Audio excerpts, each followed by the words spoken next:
a la coordinación. Entonces les pondré ahí el correo para que ustedes, quienes no entraron al examen por el motivo que ya me han planteado en sus mensajes, lo puedan expresar allí y con gusto se les va a reponer el examen si no pudieron entrar por algún motivo, si tuvieron algún problema. Muy buenas tardes, Francisca. Ustedes hicieron una prueba de 2 puntos. Esta prueba original tenía 10 preguntas. Todas las preguntas, como ustedes se dieron cuenta, estaban en el libro. Eran las preguntas del libro. Las mismas preguntas ya tenían las respuestas y lo que tenían que hacer era entrar y probarlo, ¿verdad? Se les iban a dar los 2 puntos únicamente a los que lo ganaran, porque así fuera un punto creo que les iba a servir, pero finalmente se le dieron los 2 puntos a todos los estudiantes que ingresaron. Algunos, a los que no ingresaron, no. Moodle registra quién entró y quién no entró.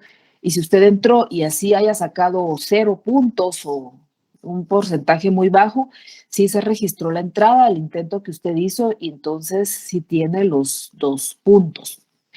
Y ya están sumados a la nota de su examen parcial. Algunos sacaron muy buenas notas, no todos. Esto ya, pues yo les invito a prepararse, a seguirse preparando para el segundo parcial. El segundo parcial ya es sobre 40 puntos. Entonces, todavía no he determinado si es sobre 40 o sobre 35 puntos, porque ustedes van a seguir haciendo trabajos y acumulando esos puntos para bajarle el peso al examen. Entonces, es lo que les digo, jóvenes. Yo al principio del curso les dije que les recomendaba de una manera muy enfática que se esforzaran en el primer examen, que es el más sencillo, por muchas razones, pero pues yo creo que algunos sí lo tomaron en cuenta y otros no, ¿verdad? Porque realmente hay notas de 3 puntos, notas de 8 puntos, 5 puntos, notas bastante bajas, pero hay notas también muy buenas.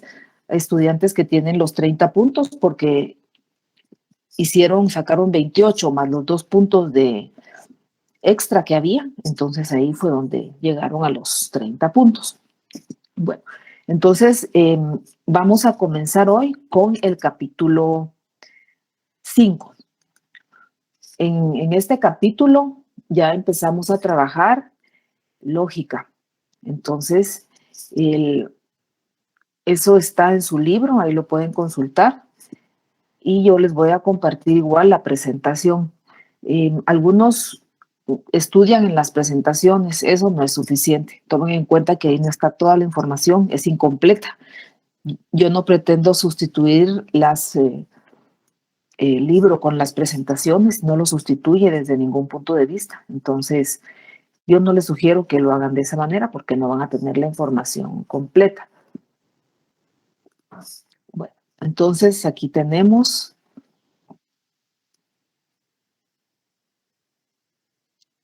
Qué bueno, Francisca, que le haya ayudado a leer los temas. De eso se trata. Vamos a comenzar entonces con el capítulo 5 o la unidad 2, que es acerca del pensamiento lógico. Esta unidad incluye los capítulos 5, 6, 7, 8, 9 y 10. Por lo general, llegamos hasta el 9. A veces no da tiempo de abarcar incluso el capítulo 10, pero vamos a hacer todo lo posible por llegar hasta ese capítulo entonces. Hoy vamos a comenzar entonces con el tema del pensamiento lógico. No vamos a terminar el capítulo, vamos a ir igualmente despacio para que vayamos comprendiendo bien cada parte de los temas, porque es lo que nos va a ayudar para tener un mejor éxito en el examen. En esta segunda unidad, cada uno de los capítulos está muy relacionado el uno con el otro. Por lo tanto, yo les sugiero que no falten a clase, porque los capítulos están muy relacionados. Lo que se explica en uno se ve en el siguiente y lo del siguiente nos sirve para ver el que sigue. Entonces, si usted se salta algún capítulo por alguna razón, se queda con dudas en uno, le va a tomar un poco más de tiempo eh, eh, comprender mejor estos temas. Entonces, vamos a comenzar. En esta parte del libro, ahorita estamos, les voy a decir, estamos en la página 65. Aquí se menciona de qué manera las personas captamos información. Como recordamos en los capítulos anteriores, se hace referencia a distintas formas como nosotros nos vamos a acercar a la realidad. Sabemos que nuestro cerebro capta información a través de la información que tienen nuestros sentidos. Esta información, lo que percibimos es solamente información que nosotros luego vamos a procesar en nuestro cerebro. Le vamos a dar sentido. ¿De qué manera? Por ideas que hemos ido acopiando a lo largo de nuestra vida, en la relación con nuestra familia, en la escuela, en la comunidad. Es como vamos formando nuevas ideas que nos van a servir para procesar esta información. ¿Qué es lo que buscamos en la filosofía? Buscamos pensar con rigor. Aquí se menciona 3 etapas, cómo se produce el conocimiento, que comprende 2 movimientos, porque 2 son repetidos. El de la abstracción, cuando se reduce el contenido, y el de vuelta hacia el concreto. ¿De qué manera se entiende esto? Cuando nosotros percibimos la realidad, es a través de los sentidos.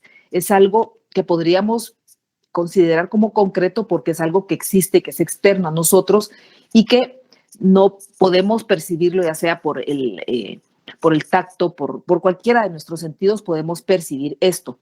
Luego lo procesamos, lo analizamos, lo relacionamos con la información que tenemos, establecemos comparaciones, semejanzas, contrastes. Eso es la parte abstracta, cuando nuestra mente está analizando la información que recibió. Y luego esto nos sirve para regresar a lo concreto, que ya vamos a tomar una decisión para actuar de determinada manera, de acuerdo a lo que nosotros hayamos percibido, analizado y luego se actúa. Por eso se menciona aquí concreto, abstracto, concreto, porque lo concreto es la percepción, el abstracto es la intelección o el análisis de la información y luego ya volvemos de nuevo a lo concreto para darle una forma al tomar una acción pertinente. No podemos afirmar que existe una percepción humana pura porque sabemos, como afirmaban, recordemos algunos filósofos, porque todos tenemos ya cargada nuestra mente de conocimientos, de experiencia, porque el conocimiento, recordamos que se construye de una manera intersubjetiva y así se ha construido a lo largo de la historia de la humanidad. Y nuestro conocimiento tiene como fuente primaria entonces las percepciones. Ya en el área de la lógica formal, esta trabaja únicamente con las abstracciones que hace nuestro cerebro. De los 3 componentes que vimos, nos vamos a quedar por el momento con las abstracciones. Y es así como se trabaja. En esta se buscan las relaciones necesarias, los vínculos, igual semejanzas o diferencias que nos pueden conducir a producir nuevos conocimientos. ¿Para qué más nos sirve la lógica? Para que los procesos mentales sean correctos, es decir, válidos. Aquí vamos a diferenciar unas palabras, que es la validez y la verdad, que es algo distinto.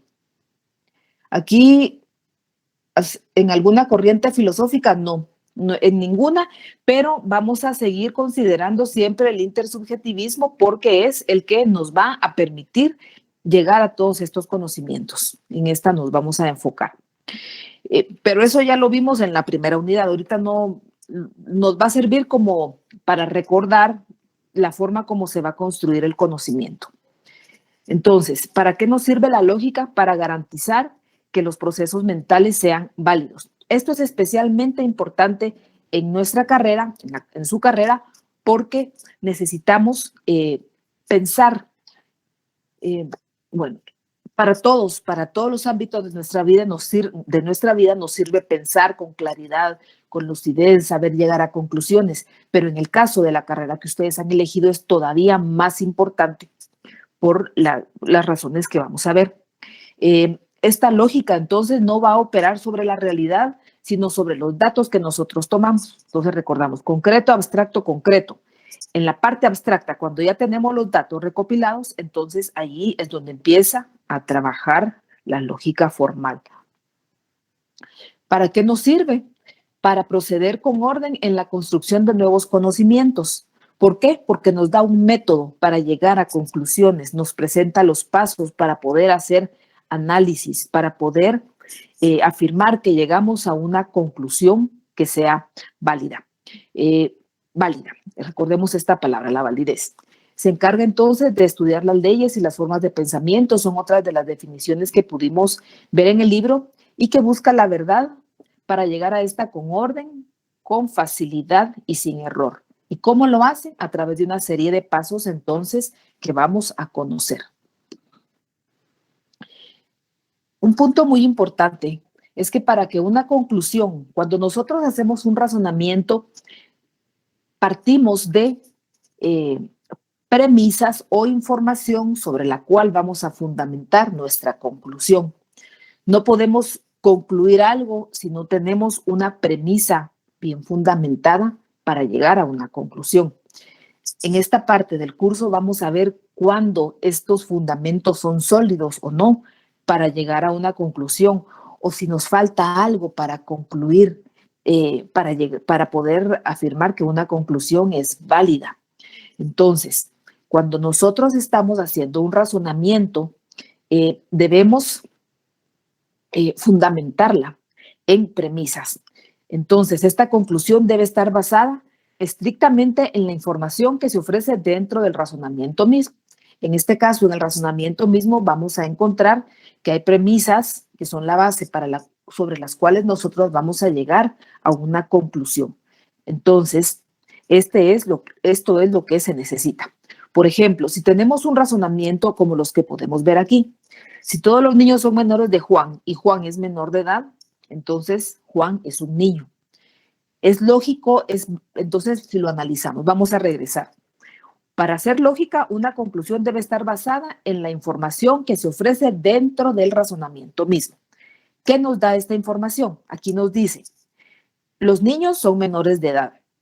Juan es menor de edad. Entonces lo concluimos que Juan es un niño. Llegamos a esa conclusión por la información que está incluida dentro del razonamiento mismo. Entonces, esta conclusión de que Juan es un niño la pudimos extraer de lo que expresamos antes. Entonces, lo que se afirma es válido.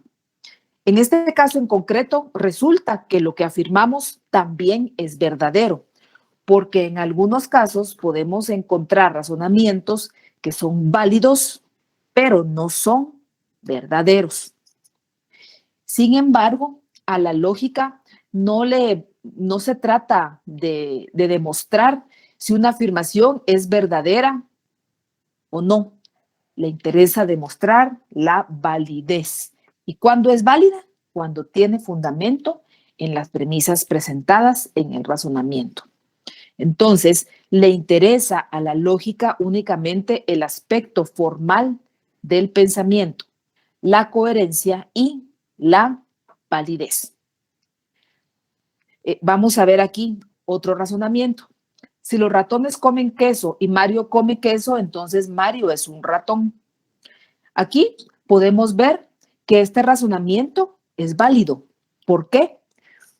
Porque llegamos a la conclusión de que Mario es un ratón por las ideas que planteamos antes. Los ratones comen queso. Mario come queso, entonces Mario es un ratón. ¿Llegamos a esta conclusión por la información planteada en las premisas? Sí, sí llegamos.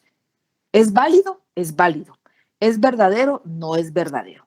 Entonces aquí hay diferencia. No podemos afirmar que es válido y verdadero. En algunos casos, como en el de Juan, sí era válido y también era verdadero. Coincidió. Pero nosotros, en esta parte del curso, lo que nos interesa es la validez. Y un razonamiento va a ser válido cuando lo vamos a extraer de los razonamientos previos. Esta es precisamente una de las deficiencias que se atribuyen a la lógica formal, porque esta únicamente va a trabajar con ideas abstractas y no se va a preocupar de verificar si es verdadero o no en la práctica. Entonces, esto es lo que nosotros no debemos perder de vista. En la lógica formal buscamos validez. Si es verdadero también, pues qué bueno, pero lo que estamos buscando es validez. Nos interesa que el pensamiento sea correcto o válido, no que sea verdadero. Entonces, esta es una de las críticas que se hace a la lógica formal. Vamos a pasar entonces a los principios lógicos supremos, que estos ya estamos ahora en la página 68, principios lógicos supremos. ¿Por qué se llaman supremos? Porque son conocimientos tan evidentes que no pueden discutirse y tampoco necesitan ser demostrados, porque así son. No necesitan analizarse porque no necesita ser demostrado porque son demasiado evidentes. ¿Cuáles son estos principios lógicos supremos? El de identidad, el de no contradicción, el del tercero excluido, que fueron propuestos por Aristóteles, y el otro es el de la razón suficiente, que es donde nos vamos a quedar hoy, el de la razón suficiente. Ahora vamos a analizar cada uno por separado. El principio de identidad, ¿qué es lo que dice? No existen dos cosas perfectamente iguales. Todo lo que existe solo puede ser idéntico a sí mismo. Es decir, aunque dos cosas, imaginemos tenemos uno y otro, dos cosas, se parezcan mucho, no pueden ser totalmente iguales, porque cada cosa solamente puede ser idéntica a sí misma. Por ejemplo, los hermanos gemelos. Los hermanos gemelos se parecen mucho, son muy, muy parecidos, pero no son totalmente iguales, porque cada uno solo puede ser igual a sí mismo. En una familia, pensemos, hay 5 hermanos y todos se parecen mucho a la mamá o al papá, como sea. Entonces, miren, se parecen mucho, son igualitos, dice la gente, pero no es así.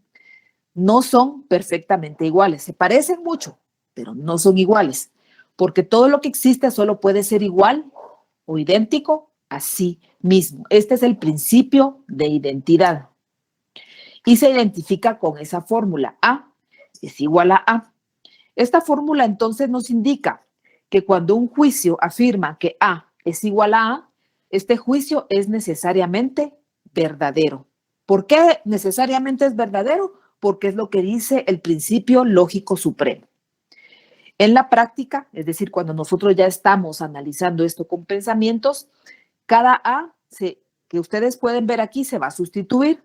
Por ejemplo, en la primera podríamos decir, se sustituye, por ejemplo, por un concepto dado. Y la segunda la vamos a manifestar por los rasgos que van a definir dicho concepto. Esa es la forma como se comprende este principio.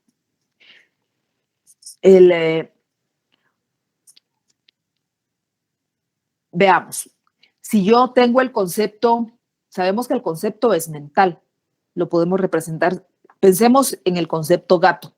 Entonces todos tenemos en nuestra cabeza el concepto gato, todos pensamos en un gato, pero lo vamos a definir. Entonces yo voy a decir, bueno, el gato es un felino doméstico, por ejemplo, un felino doméstico. Entonces si yo digo felino doméstico es el gato, y si digo gato me refiero a felino doméstico. Entonces A es igual a A. Yo puedo decir ya, este es mi felino doméstico o este es mi gato, porque A es igual a A, es lo mismo. Entonces, de esa es la manera como se sustituye en la práctica. En una tenemos un concepto y la otra parte son los rasgos que van a definir dicho concepto. Estas dos representaciones se pueden intercambiar una con la otra. Todo lo que existe, y es lo que se refiere al principio de identidad, todo lo que existe puede estar un cambio constante, pero a pesar del cambio constante que tiene, va a tener algo que lo va a identificar y lo va a diferenciar de los demás y que lo va a hacer único, igual a sí mismo, y ese algo es su esencia. Por ejemplo, Piensen ustedes en su mamá o en su papá, que están, eh, imaginemos que se llama don José Pérez. Don José Pérez, cuando nació, él era José Pérez, era adolescente, José Pérez siguió toda su vida. Él ha cambiado a lo largo de toda su vida, ustedes lo ven ahora, es un hombre, pero sigue siendo José Pérez y no hay otro como él. Se parece a su hermano Juan Pérez, pero él es José Pérez. Él tiene algo que lo identifica y lo va a diferenciar de los demás. Por eso, aunque José y Juan se paren juntos, usted sabe que él es José y que él es Juan, porque cada uno tiene su esencia, lo que lo hace único y lo que lo va a diferenciar de los demás. El otro principio es el de no contradicción. ¿A qué se refiere? ¿Qué afirma este principio? Que algo no puede ser y no ser al mismo tiempo. Entonces, ¿de qué manera entendemos esto? Principio de no contradicción, algo no puede ser y no ser al mismo tiempo. ¿Y cómo lo representamos? Allí A no puede ser igual a no A. Allí en lugar de no puede ser igual a, lo que tendría que haber ido es un signo de igual tachado, pero eso no lo sé poner yo en la computadora, no sé si se puede poner. Entonces, por eso lo escribí. Así como en esta anterior, aquí vimos A es igual a, sería lo mismo, solo que en lugar de este signo igual tendríamos que colocar un signo de igual tachado. En esta del principio de no contradicción. ¿De qué forma aplicamos este principio al pensamiento? Cuando en un juicio afirmamos algo, pero lo negamos en otro, quiere decir que uno de los dos, que solo uno es verdadero y el otro va a ser falso, porque algo no puede ser o no ser al mismo tiempo. ¿Cómo se aplica en el derecho?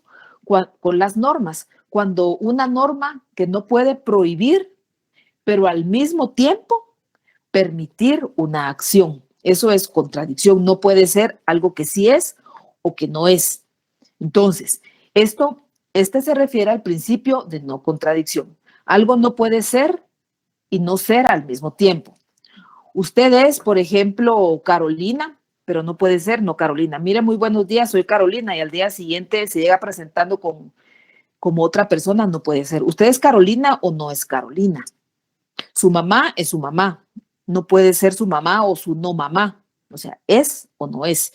Si la presentan, mire, ella es mi mamá, entonces su mamá sí es mi mamá. Después no puede decir que ella no es su mamá. ¿Qué significa esto? Que hay una de estas dos afirmaciones es verdadera y la otra es falsa, porque esta persona, pensemos en el caso de su mamá, no puede ser su mamá o su no mamá al mismo tiempo, o es o no es. ¿Y qué significa? Que una afirmación es verdadera y la otra es falsa, porque no se puede ser los dos a la vez. Por ejemplo, veamos esta afirmación. Si yo afirmo que en las mañanas sale el sol y después yo digo, en las noches sale el sol, yo sé que en otros países es diferente, en otros hemisferios, en otros lados del mundo, pero ahorita nos vamos a limitar a un caso, por ejemplo, en Guatemala. En las mañanas sale el sol, yo afirmo, miren, en las mañanas sale el sol. Después yo les digo, jóvenes, en las noches sale el sol. Entonces, aquí implica que una de las dos puede ser verdadero, porque el sol no puede salir en la mañana y en la noche. Eso implica que yo una de las dos afirmaciones que hago es verdadera y la otra es falsa, porque no se puede ser las dos al mismo tiempo. Este principio entonces se va a complementar con el de la identidad. ¿Por qué? Porque si algo es idéntico a sí mismo, como lo vimos en A es igual a A, no puede a la vez ser diferente. Entonces, no podemos en una misma, si afirmamos que algo es idéntico a sí mismo, no puede ser esto otra cosa, porque solo puede ser idéntico a sí mismo. Su mamá solo puede ser su mamá, pero no puede ser su no mamá, porque al ser su no mamá ya no sería idéntico a sí mismo. Entonces, a esto se refiere. El tercer principio es el del tercero excluido. ¿Y qué dice? Entre el ser y el no ser no existe una tercera opción.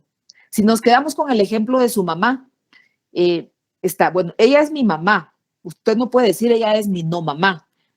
Entonces, no puede existir una tercera opción. Lo vamos a ver. Si afirmamos que Juan es culpable o Juan no es culpable, no podríamos decir, miren, él es medio culpable, o sea, no hay un punto intermedio. O se es o no se es, no hay una tercera opción. No hay una tercera opción. No podríamos decir, ella sí es mi mamá, ella no es mi mamá, o ella a veces es mi mamá. O sea, o es o no es, no hay una tercera.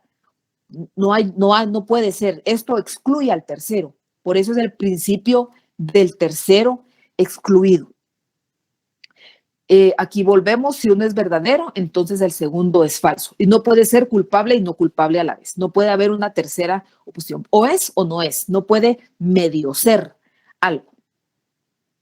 En el derecho, ¿cómo se aplica este principio? Cuando existen dos juicios contradictorios entre sí, ya que no pueden ser ambos verdaderos. Si hay juicios contradictorios, se implica que uno es verdadero y el otro es falso. No hay una tercera opción en este caso. Entonces, vamos a recordar cuáles son los principios lógicos supremos.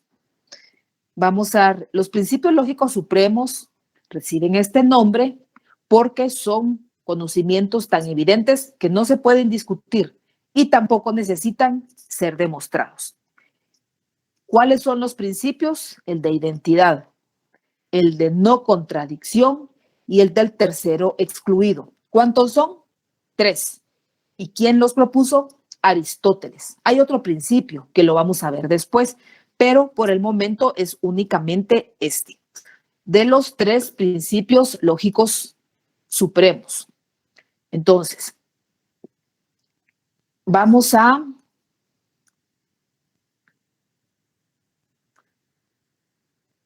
permítanme.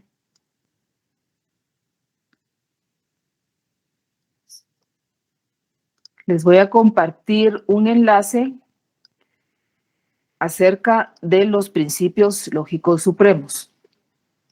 Entonces, ustedes pueden entrar en ese enlace y vamos a ver, tienen que completar un cuadro acerca de los principios lógicos supremos. Les voy a compartir para que ustedes vean. Entonces, esto es lo que ustedes van a ver. Tienen 5 intentos para completarlo. El principio de identidad, ahorita voy a ver, es que nadie puede ser igual a otro más que a sí mismo. Nadie puede ser igual a otro más que a sí mismo. A eso se refiere Carmen María.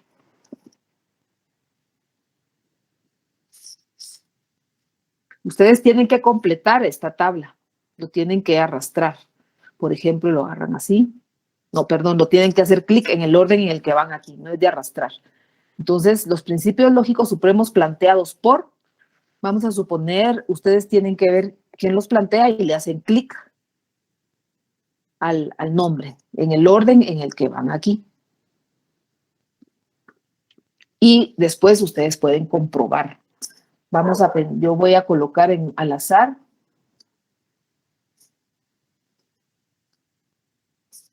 Los tienen que hacer clic en el orden para completar.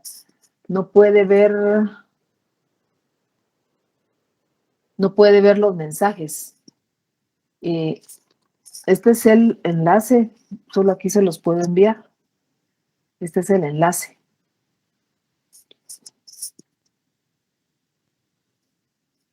Ustedes tienen que completarlo de acuerdo a un orden determinado. Yo los estoy completando al azar. El primero le hacen clic primero, en segundo lugar, y el tercero en el tercer lugar. Ustedes lo completan y después pueden ya comprobar aquí. Entonces resulta que los hice todos mal y se puede volver otra vez a intentar.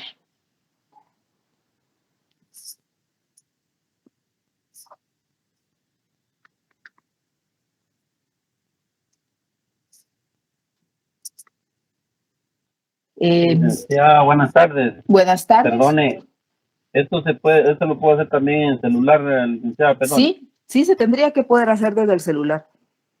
Ok, gracias. Con gusto.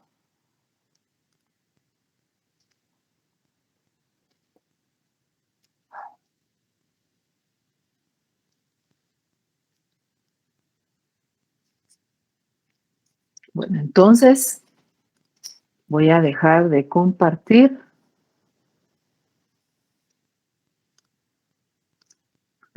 Y allí es donde ustedes tienen que completar ese cuadro con los principios lógicos supremos.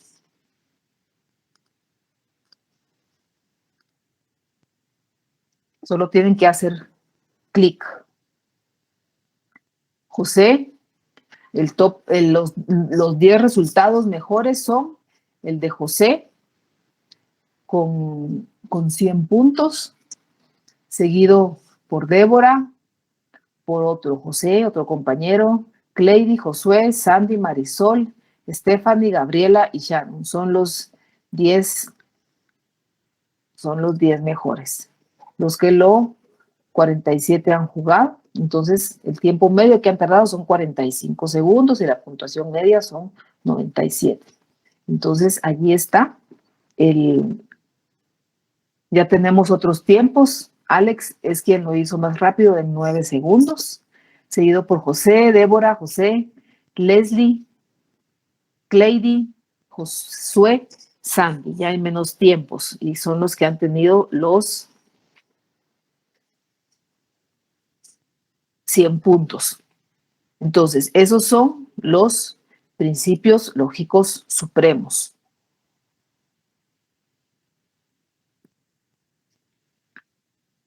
Bueno, vamos a regresar entonces, ya vimos, recordemos estos principios y vamos a regresar entonces para terminar la última. Sí, con mucho gusto, yo les envío el link otra vez. Para terminar, nos vamos a...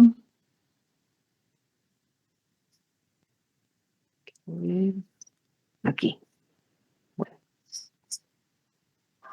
Finalmente, nos vamos a enfocar en el principio de la razón suficiente. Este es el cuarto principio. ¿Y qué afirma este principio?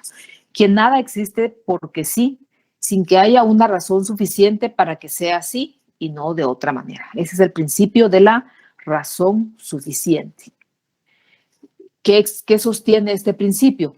Que una afirmación solamente puede ser válida si se fundamenta en razones que ya han sido aceptadas como válidas con anticipación, o si no contradice razonamientos válidos que ya fueron previamente establecidos. Ahí está, principio de la razón suficiente. ¿Qué dice este principio? Que nada existe porque sí, sin que haya una razón suficiente para que sea así y no de otra manera. ¿Ya? Entonces, con gusto, Sharon. ¿Qué dice entonces? ¿En qué consiste? Que una afirmación solo puede ser válida si se fundamenta en razones que ya han sido consideradas como válidas anteriormente y si no contradice razonamientos ya válidos que hayan sido establecidos con anticipación. Una afirmación únicamente es válida si se obtiene entonces por medio de la demostración. En lógica, ¿en qué consiste esta demostración? En una conclusión a partir de los datos aportados por las premisas. En lógica, esto es lo que se entiende, cómo se puede hacer una demostración. Yo lo puedo demostrar si fundamento mis conclusiones en datos que yo ya aporté en las premisas. Si yo no he aportado datos en las premisas, yo no puedo llegar a una conclusión. Y yo no puedo llegar a una conclusión si no he brindado los suficientes datos sólidos que me permiten llegar a esta. Debe existir relación entre la información que yo aporto, porque es la única manera como me voy a poder llegar a una conclusión que sea válida. Si pensamos en el caso, en derecho, perdón, este principio se utiliza para garantizar que las leyes son coherentes. ¿Por qué? Porque una ley no puede ser válida si va a contradecir leyes o normas que ya han sido previamente establecidas. Entonces, no puede existir esto, no es coherente. Y en derecho se usa para garantizar la coherencia de las leyes. ¿Y qué se puede hacer si es necesaria una nueva ley? Derogar la anterior. Por eso ustedes pueden ver, por ejemplo, en las publicaciones, en el diario oficial, muchas veces se hacen llamados donde dicen esta ley deroga el artículo tal y tal y tal, porque hacen la aclaración que primero hay que derogar algo para poder proponer una nueva ley si es que contradice a la norma anterior. Un pensamiento, afirma también la lógica, solo va a ser verdadero si existen razones suficientes para ello, es decir, que tenga razón suficiente para llegar a este razonamiento o a esta conclusión. ¿Y cómo se llega a esto? Con las premisas aportadas. Para nuestro pensamiento, entonces, solamente son verdaderos los conocimientos que nosotros podamos probar de forma suficiente. ¿Cómo los probamos? Con la evidencia constante en las premisas. Por ejemplo, si nosotros recordamos el caso que ya fue hace varios años, si ustedes recuerdan el caso de Cristina Sicavisa, por ejemplo, nunca se encontró un cuerpo. Entonces, no se podía acusar a alguien de haberle dado muerte a esta persona porque no había suficiente evidencia, pero se le logró acusar de otros aspectos porque para eso sí se pudo probar, pero no todo. Entonces, aquí avanzamos hasta la mitad del capítulo 5. ¿Cuáles son sus preguntas, jóvenes?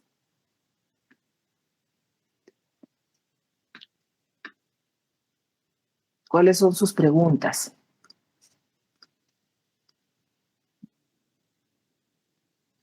Aquí José volvió a intentar. De nuevo, en 4 segundos cada vez bajaron más el tiempo, como lo volvieron a intentar en el juego. José, 4 segundos y en punto, seguido de Tatiana en 5 segundos, Jorge Roca en 6, Ángel Roberto también en 6, Rodrigo en 8 segundos, Ángeles también en 8, seguida por Alex con 9 segundos, José y Débora, y otro Ángel con 10 segundos. Ellos son los que contestaron el ranking, o sea, los 10 más rápidos que contestaron correctamente. Entonces, volviendo a lo que hablamos hoy, ¿cuáles son sus preguntas? ¿Qué dudas tienen?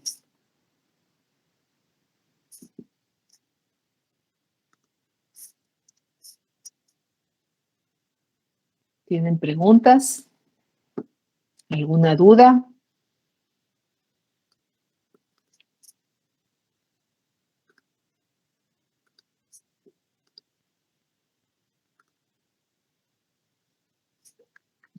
¿Cómo podemos diferenciar bien cada uno de los principios lógicos?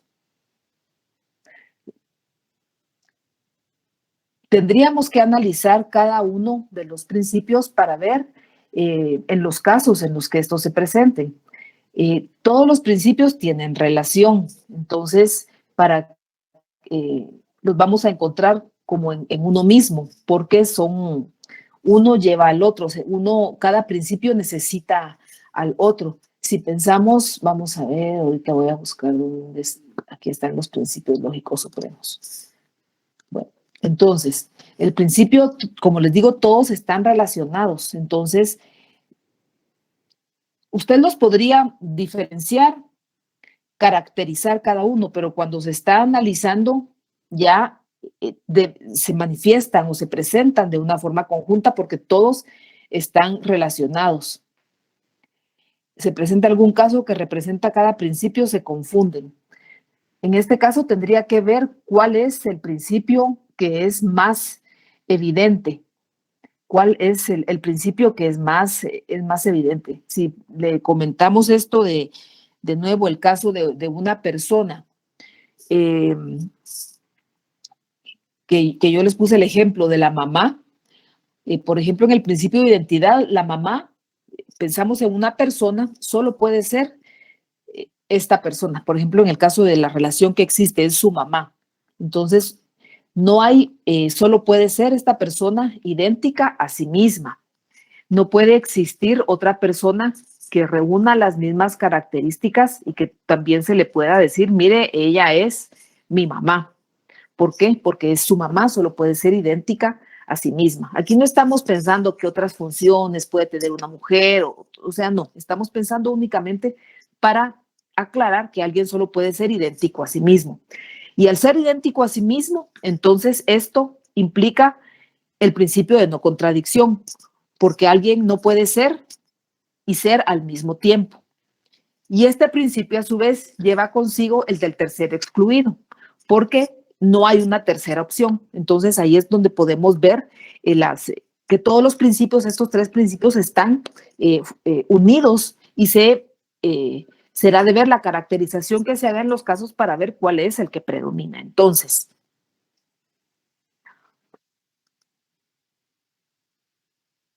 el principio de razón suficiente solo es válido por la razón aceptada. ¿Cómo así por la razón aceptada? El principio de razón suficiente se refiere a que se debe contar con suficiente evidencia. Ahorita voy a leer qué pusieron. De ver, aquí la compañera preguntó, en cada caso se puede eh, cuando se presenta un caso que representa cada principio, se confunden. Allí entonces a lo que yo me refería es que usted tiene que analizar, dependiendo de cuál es el caso que se le pueda presentar en un ejercicio, para elegir cuál es el principio más representativo. Con respecto a la pregunta, ¿el principio de razón suficiente solo es válido? ¿A qué se refiere el principio de razón suficiente?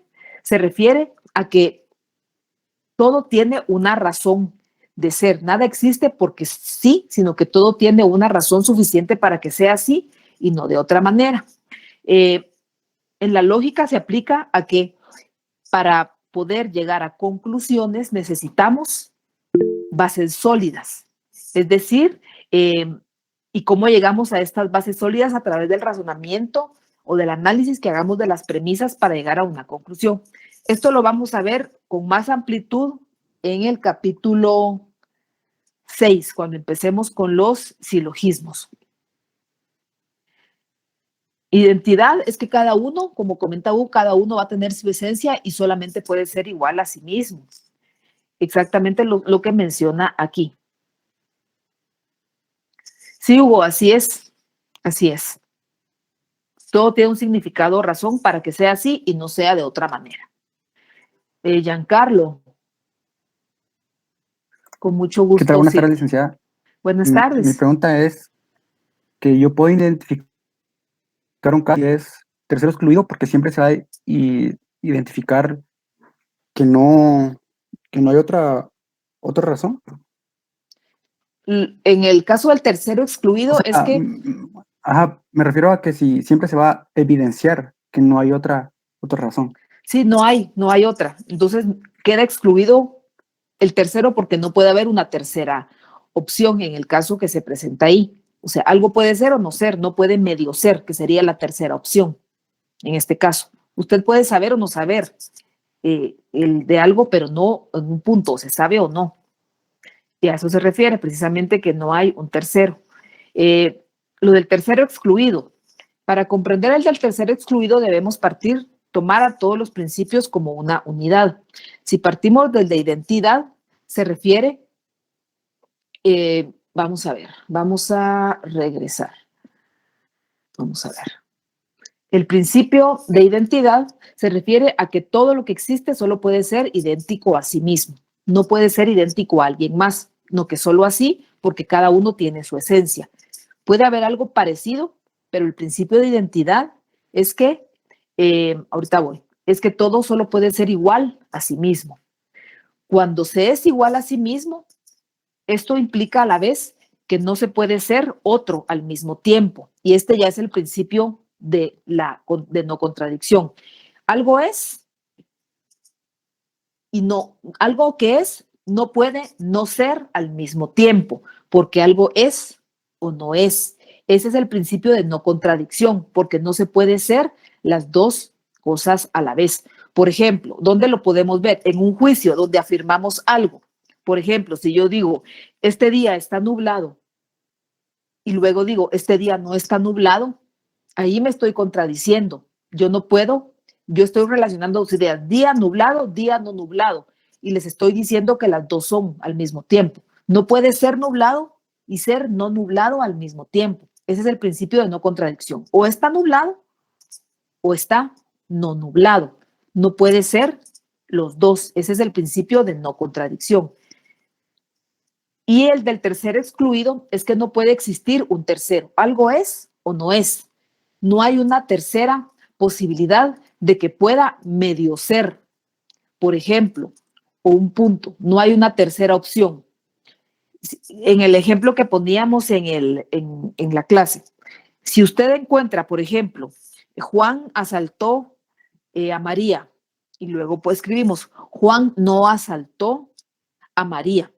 Entonces aquí o es o no es, no hay una tercera opción. Juan medio asaltó a María o tal vez asaltó, o sea, no hay opción, o lo asaltó o no la asaltó, no puede haber un punto intermedio. Ajá, aquí cuando en nuestro lenguaje coloquial podemos decir está medio nublado.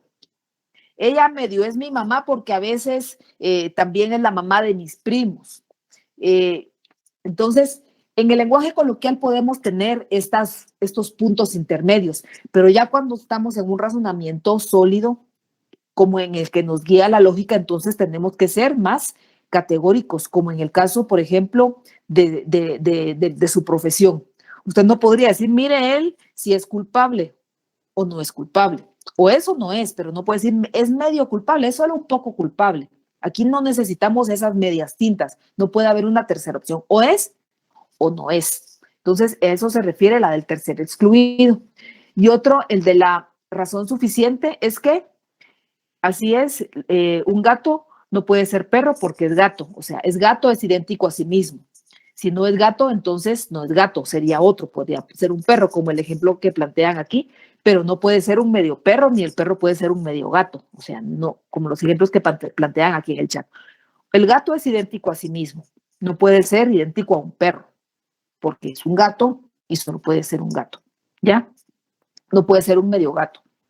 Y en el caso de la razón suficiente, se refiere a que una afirmación solo puede ser válida cuando hay razones suficientes que conduzcan a esta afirmación.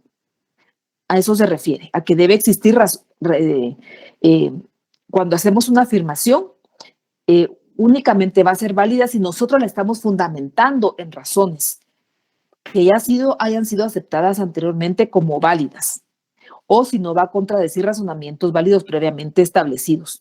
Esto se puede aplicar mucho con las leyes porque son el fundamento para tomar decisiones. Entonces, ustedes las va a tomar con base en la ley. Usted toma una decisión y es una decisión válida. ¿Por qué? Porque tiene la razón suficiente, porque se fundamentó para llegar a esta afirmación, a este razonamiento.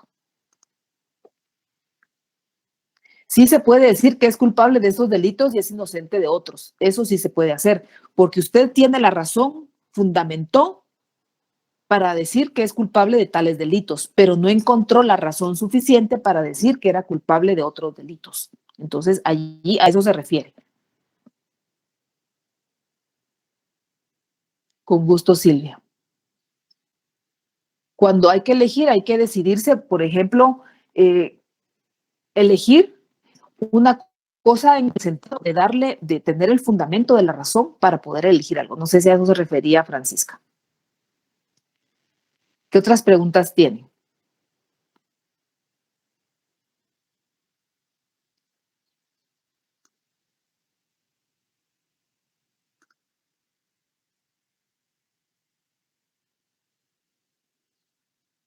Con mucho gusto. ¿Preguntas, jóvenes? ¿Qué preguntas tienen? Si ya no tienen preguntas, entonces nos vamos a quedar aquí. Por favor, gracias Alejandro. Por favor, leen este capítulo porque lo vamos a terminar el martes. El martes lo terminamos, vemos las actividades y ya el viernes entonces empezamos con el capítulo siguiente. Que tenga muy feliz tarde. Que tengan buen fin de semana, cuídense todos jóvenes y que estén muy bien junto con sus familias. Que pasen feliz tarde, Gracias. jóvenes. Feliz tarde. Feliz tarde a todos. Gracias, licenciado. Feliz tarde.